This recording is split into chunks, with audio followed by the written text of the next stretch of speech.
नमस्कार। मैं संतोष कुमार आप सभी का स्वागत और अभिनंदन करता हूं।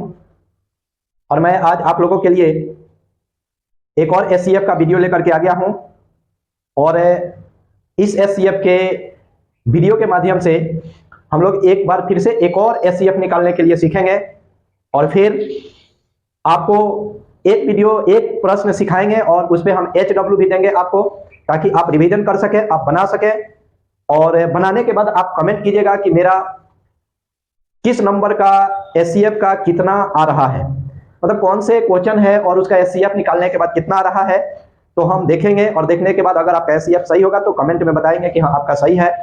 तो आते हैं बिना देरी किए हुए एक एससीएफ निकालने चलते हैं और एक एससीएफ निकालेंगे और हमारे साथ साथ आप लोग को भी निकालना है। और मुझे पता है कि ये एससीएफ आप निकाल सकते हैं, आपसे गलती नहीं होगा, लेकिन फिर भी हम बार बार एससीएफ का वीडियो लेकर के आ रहे हैं। ये मेरा एससीएफ का दूसरा वीडियो है, तो इसलिए आप इसके पहले वाले वीडियो को अगर नहीं देखे हो तो जा करके देख लीजिए उसको। और ये एससीएफ का दूसरा वीडियो है, तो इस दूसरे वीडियो के माध्यम से हम फिर से एक और प्रश्न का एससीएफ निकालेंगे और आप भी हमारे साथ साथ निकालिएगा।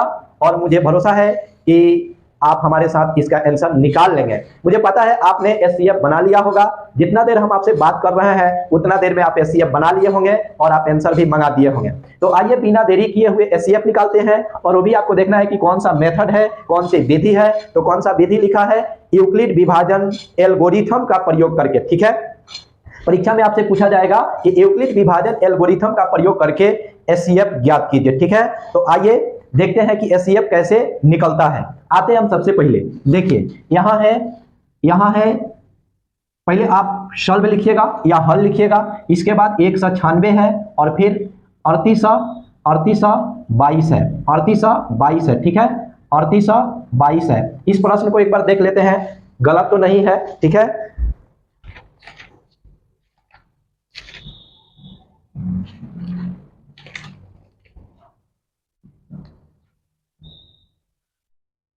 नहीं ठीक है, 3822 ही है ना। तो 3822 का ही हम लोग एससीएफ निकालेंगे।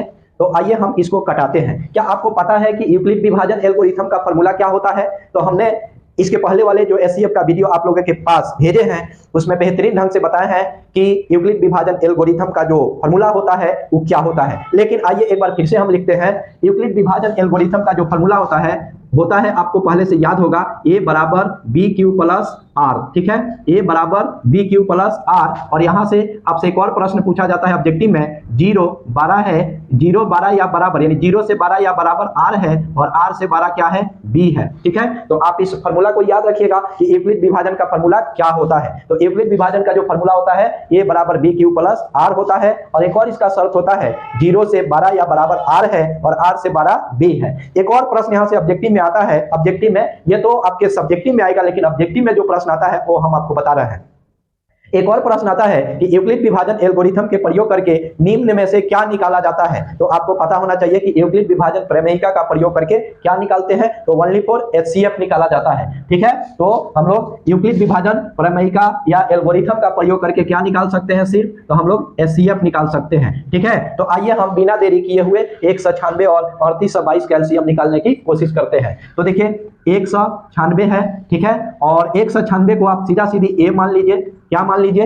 ए नहीं, ए मत मानिए। हम आपको बताए हैं कि जो 12 वाला संख्या होता है उसको ए माना जाता है और जो छोटा वाला संख्या होता है उसको बी माना जाता है। ठीक है, तो आप एनालिसिस कीजिए कि दोनों संख्या में कौन सी संख्या बड़ी है, 196 या 3822। तो आपको पता चलेगा देखने से ही कि 3822 वाला संख्या बड़ा है और 196 वाला संख्या छोटा है। तो हम ये मानेंगे 12 वाला को। ठीक है, ये मानेंगे किसको? 12 वाला को। या एक बार और लिख दीजिए, 196 और 196 से 12 हो जाएगा 3822। अब यहां से लिखेगा ए बराबर 3822 और बी बराबर लिखेगा 196। यहां आपको करना क्या है? ए 12 हो गया किससे? बी से। ठीक है, तो आपको पता है कि 12 वाला संख्या बाहर होता है और छोटा वाला संख्या अंदर होता है। ठीक है, तो आपको पहले से पता होगा। ठीक है, नो डाउट कि 12 वाला जो संख्या होता है वो बाहर होता है, यानी बराबर के पहले होता है, और छोटा वाला संख्या बराबर के बाद होता है। ठीक है, अब इसका मतलब होता है कि बड़ी संख्या में छोटी संख्या से भाग लगा देना। ठीक है, तो बड़ी संख्या में आप छोटी संख्या से भाग लगाइए। तो बड़ी संख्या आपका क्या दिख रहा है? बड़ी संख्या आपका दिख रहा है 3822 और 3822 में 196 से भाग लगाना है। ठीक है, तो जब 3822 में 196 से भाग लगाइएगा तो सबसे पहले आप कटाइए एक मरतबे। ठीक है, अगर आप एक मरतबे कटाइएगा तो 196 आ जाएगा। ठीक है, 196 आ जाएगा। अब यहाँ 2 में से 6 घटा दीजिएगा तो नहीं घटेगा तो 12 होगा, हार्सिल लीजिएगा तो 12 में से 6 घटाइएगा तो 6 आएगा। यहाँ कितना बचा 7, क्योंकि एक हार्सिल चल गया था 7, तो 7 में से फिर 9 नहीं घटेगा तो फिर इसमें से एक हार्सिल ले लीजिए तो 17 हो गया। 17 में से 9 को घटा दीजिए तो 9 8 17, 8 बच जाएगा। ठीक है, और यहाँ 3 है तो 3 था लेकिन एक हार्सिल ले लिया गया है तो 2 बचा, 2 में से 1 को घटा दीजिए, 1 बन गया। अब यहाँ 196 और 186, लेकिन अभी यहाँ 2 बाकी है ऊपर तो 2 उतार दीजिए। ठीक है, तो यहाँ हो गया 1862 और यहाँ हो गया 196। अब कितना से कटाइएगा कि इस ये कट जाए या थोड़ा सा कम आ जाए, तो 9 से कटा करके देख लीजिए। 9 से कटा कर देखिए, 9 छक 54 बनता है, हार्सिल 5 होता है। ठीक है, और 9 81, 9 81, 81 या 5 86 बनता है तो हार्सिल 6 ले लीजिए और 9 1 9, 9 8 17 बन जाएगा, यानी 1764 आ गया। ठीक है, आप इसको आप घटाइए, 1862 में से 1764 को आप कैंसिल कीजिए, तो जब कीजिएगा तो 2 में से 4 नहीं घटेगा तो 12, 12 में से 4 गया 8 हो जाएगा। फिर यहाँ देखिए, यहाँ तो 6 बचा नहीं, अभी आपका 5 बचा, 5 में से फिर 6 नहीं घटेगा तो 15 हार्सिल ले लीजिए, 15, 15 में से 6 गया 9, यहाँ 8 था लेकिन एक हार्सिल ले लिया गया तो 7 बचा, 7 7 कट गया। ठीक है, तो आपका शेषफल कितना बच के आया, शेषफल आपका दिख रहा है 98 बच के आया। तो 3822 में जब 196 से आप भाग लगाइएगा तो 19 मरतबे कटेगा और 19 मरतबे कटने के बाद 98 इसका शेषफल बच जाएगा। तो आइए हम कटाते हैं इसको, कितना से 19 से कटेगा तो शेषफल में क्या बचेगा 98 बचेगा। ठीक है, कोई दिक्कत यहाँ तक नो डाउट आपको, मुझे पता है यहाँ तक कोई डाउट आपको नहीं होगा। ठीक है, अब इसके बाद क्या करते हैं कि इसमें जो सबसे बड़ी संख्या होती है उसको बराबर के बाद फिर लेके चले जाते हैं। तो इसमें देख लीजिए सबसे बड़ी संख्या कौन सी है, तो 196 है, तो 196 को लेके चल जाएंगे बराबर के पहले। तो आइए 196 को लेके आ जाते हैं और अंदर आपको पता है अंदर क्या चल जाता है, शेषफल। ठीक है, तो शेषफल आपको कितना दिख रहा है 98 दिख रहा है, तो शेषफल यहाँ 98 लिख दीजिए, तो यहाँ 98 शेषफल हो गया।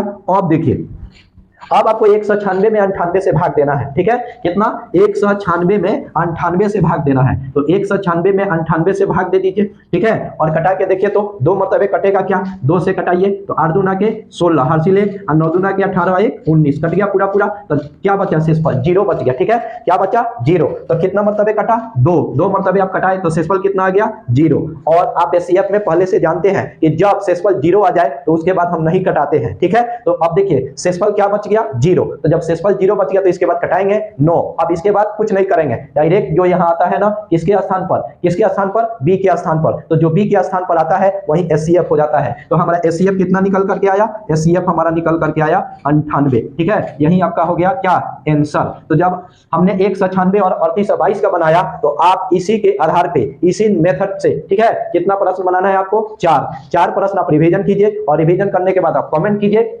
ठीक है, और फिर वही बात जब आप बनाइएगा और कमेंट में लिखिएगा तो लिखिएगा कि प्रश्न संख्या 1 यानी क्वेश्चन 1। ठीक है, और 1 लिखने के बाद उसका एससीएफ आप लिख दीजिएगा, जितना आपका आए वहां आंसर दर्शा दीजिएगा। ठीक है, तो आपको ये वीडियो कैसा लगा आप कमेंट करके बताएं। ठीक है, और लाइक करें और दोस्तों के पास शेयर करें और कमेंट करें कि आपको ये वीडियो कैसा लगा। ठीक है, तो तब तक के लिए धन्यवाद, आप इसको बनाते रहिए।